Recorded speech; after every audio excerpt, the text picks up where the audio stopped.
to the Citizen channel. I hope you're all staying safe and well. We've got a book club special today. We're not looking back at an old book, we're looking at a brand new book. Yes, my thanks to Marc who co-wrote this with Simon Mullock. Yes, we'll have a look at this today. He's kindly sent me a copy before publication. Erling, Haaland, Manchester City striking Viking, of course. So, yeah, a lot more than that, though. It's not just about old Erling, but we'll get on to that. So my thanks, as I said, to Marc Metcalf. Of course, he's on Twitter there, so give him. I'll put his little hat up there as well for Marc Metcalf. Tell you where you can get this, etc. A little later on. Let's have a look at it. Let's have a look at it first, please. If you are new to the channel, push that subscribe button, push the bell notifications.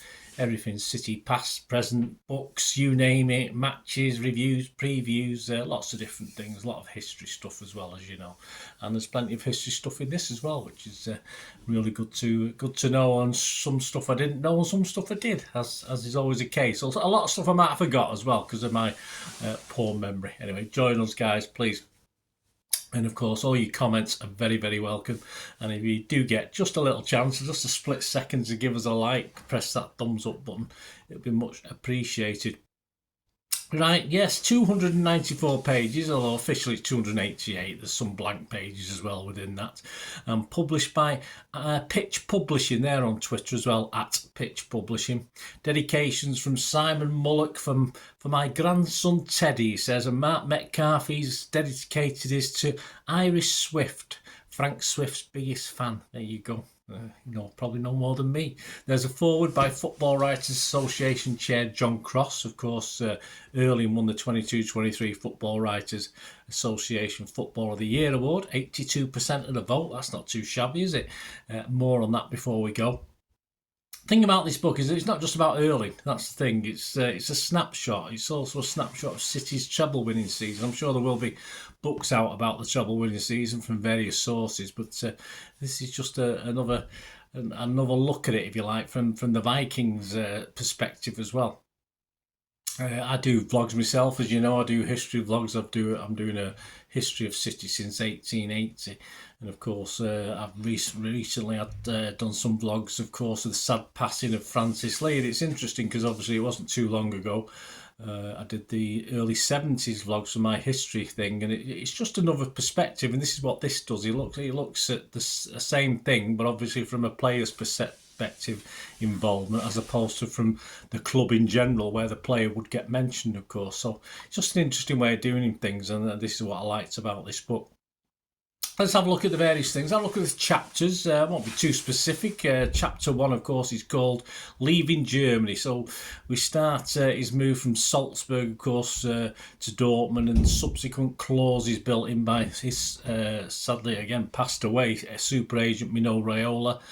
He's flirting with, and likewise, he's flirting from Manchester City as he tore up the Bundesliga, of course. I think it came down, his options, about 7 clubs were interested. I think it came down to 3, and City were generally always on top of that list. Of course, the death of his agent, Raiola, would not derail him coming to the English champions. His father's involvement, of course, in early life is also briefly touched upon. Chapter 2 is simply entitled Reach to the Stars and covers his move to City, his arrival at the Etihad. I was there that day when he was introduced to the fans, and an early trip to the United States. The Community Shield already being dubbed a flop, yes, after that Nunez masterclass, wasn't it? And of course, a lot of criticism of Erling already. He only played one game in the UK. From chapter 3, it delves into City and Erling's seasons. It got off from his less than stunning Community Shield performance to him soon topping the goal scoring charts and breaking records already as he starts to accumulate various hat-tricks as well. With titles like Haaland has scored more than you. Yeah, I don't remember. I can't think who we sung that to. We must have sung it. I can't remember it now.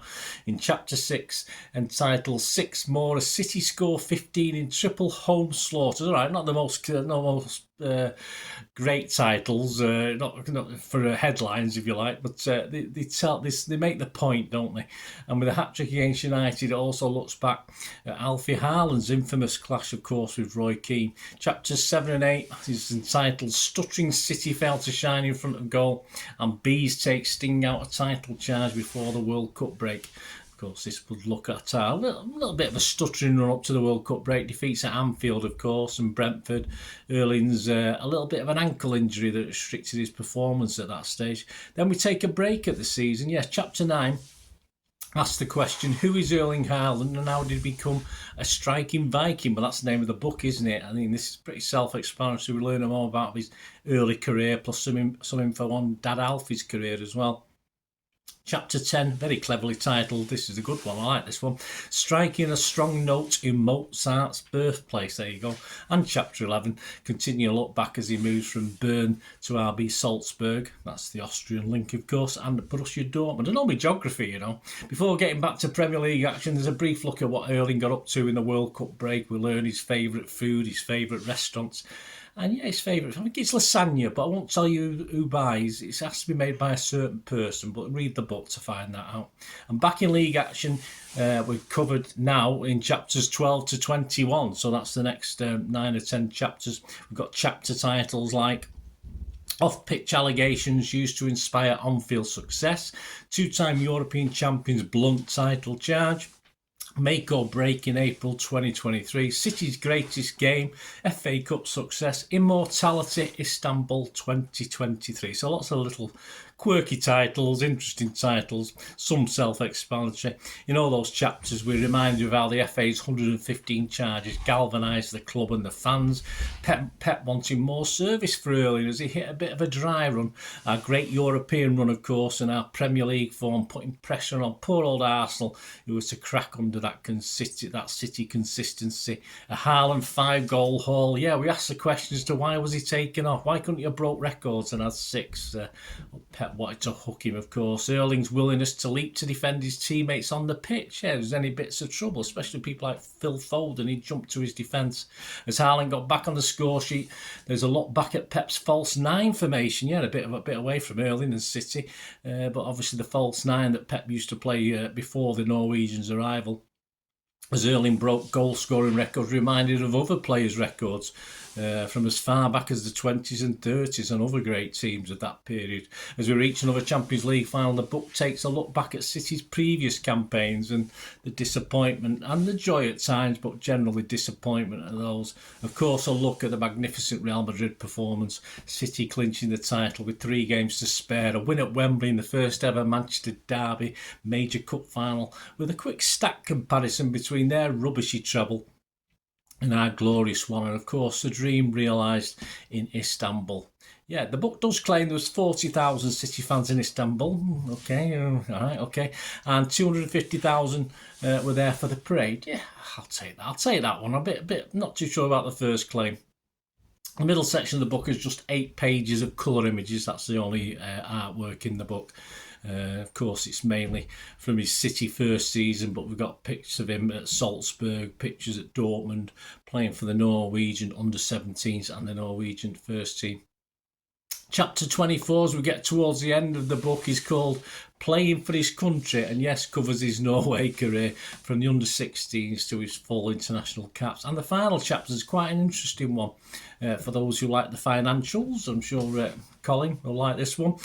Money and Image, this one's called. It talks about Erling's various sponsorships and earnings, not just at City but previously. Escape clauses, of course, from also talks from the watches he wears to the boots he wears. It appeared that his release clause that Pep did deny at some certain stages in the season was tied into Pep extending. So once Pep extended, it sort of expired that, but a lot's more going on. So this chapter sort of delves into various things and answers some questions, but not quite them all. And that's that. There you go. As stated earlier, the book is not only a great read on Haaland, but a great snapshot of City's amazing treble-winning season, especially towards the end, where Erling, certainly goal-wise, his contribution wasn't massive, but of course he was still there. Of course, from a Viking angle, this is how we get to see things, which is the main crux of the book. And on that basis of a record-breaking season, which is what it was, and a terrific debut season, which there's no doubt it was, for the Nordic Meat Shield, it's got to be a must-have for City fans and especially Erling fans as well. I'll leave the final words to John Cross talking about Erling from his foreword in the book, so I'll just have a read of that for you before we go. I'll tell you where you can get this. There have been some very special winners of the Football Writers Association Football of the Year down the years, but with the likes of Thierry Henry, Cristiano Ronaldo and Robert Perez, we do not see them at their best until at least their second season in English football. That is what makes Erling so exceptional. He was simply unstoppable in his first year at City, winning the treble for his club and the Golden Boot for his remarkable tally of 52 goals in all competitions. No one is supposed to be able to do that, certainly not someone so young, and that is a tribute to Haaland's professionalism, brilliance and determination. He's not just a prolific goal scorer, but a scorer of spectacular goals. His strength and power make him unstoppable. But he's also a humble human being, and that's one of his greatest qualities and something that shines through in the story of his first season in English football. When I was lucky enough to present him with his FWA award in May 2023, it was the 75th anniversary of our Footballer of the Year. He was in presence of some truly great previous winners with the likes of Alan Shearer, Gary Lineker in the room, and here was Haaland, a young player but someone genuinely interested in the history in the previous winners, and someone when you speak to him you quickly realise is a passionate student of the game. Haaland was fascinated by the list of previous winners, was clearly overwhelmed by the respect in the room and happy to chat about his dislikes and likes about the game. It's an obvious that he thinks he can get better and he's determined to work at his game.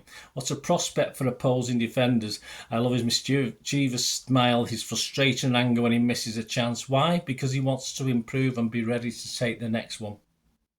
He's steely-eyed and determined, but he's also set on winning more trophies and more accolades, both for his team and on a personal level. We're witnessing one of the greatest strikers of his generation. He has the ability to become the best in the world with the determination to get there. So that's John Cross, FWA Chair. Say my thanks again for Marc for supplying this book. Hope you enjoyed that little delve into it. Well, there you have it, the final words from John Cross himself, the Football Writers Association Chair, of course. So hope you enjoyed that. A great little book. My thanks again to Marc for getting us a copy of that. Availability, yes, it's available from or around the 23rd of October 2023. So have a look out for that. Recommended retail price is $14.99 from various outlets, all your main stockists, of course, but the main ones being Pitch Publishing themselves, the publishers of this, so you can get onto them. Of course, it will be available also from Amazon. I'm not too sure there's got to be a Kindle version at some stage. Amazon, WH Smith, Waterstones, all the usual suspects, of course, for that. So yeah, well worth it, guys. Heartily recommended. Let me know any of your thoughts. It'd be great to hear from you. And yeah, hopefully we'll see you all again, and hope you enjoy it. Say a great little read. Thanks for watching, guys. Until we meet again, well, that's one thing, don't I? Please stay safe, Blues. Come on, City. Come on, Erling. Bye for now.